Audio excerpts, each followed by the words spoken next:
आणि यानंतर बुलेटिनमध्ये तुमच्या आमच्या गावखेड्यातल्या घडामोडींचा आढावा. माझं गाव माझा जिल्हा. कोकणात पावसाचा जोर ओसरला. पाऊस कमी झाल्याने शेतीच्या कामांना वेग. पारंपरिक गीत गात शेतकऱ्यांकडून मोठ्या उत्साहात शेतीची कामं सुरू. खासदार नारायण राणे रत्नागिरीमध्ये बैठक घेणार. रत्नागिरी जिल्ह्यात झालेल्या पावसामुळे नुकसानाचा आढावा घेणार.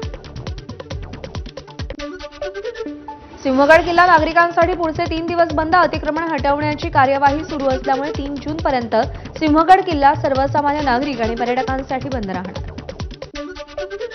सातारा जिल्ह्यात अवकाळी पावसामुळे 8 ते 10 कोटींचं नुकसान. तब्बल 6,260 शेतकऱ्यांचं 1900 हेक्टरमधल्या पिकांचं आणि जनावरांचं नुकसान. शंभूराज देसाईंची माहिती.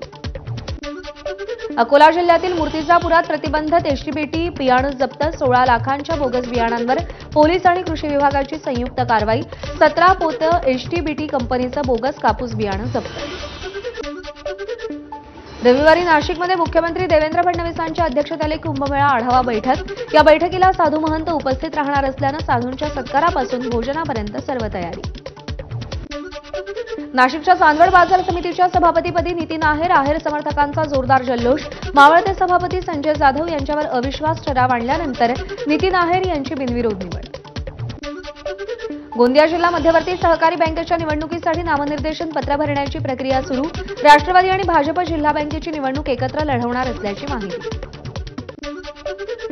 आषाढीपूर्वी कोरोना सोलापूरमध्ये दाखल. माळशिरस तालुक्यात 2 कोरोना रुग्णांची नोंद. प्रशासनाकडून नागरिकांना काळजी घेण्याचं आवाहन. साताऱ्यात कोरोनाचा शिरकाव. दोघांना कोरोनाची लागण. आरोग्य विभाग अलर्ट मोडवर.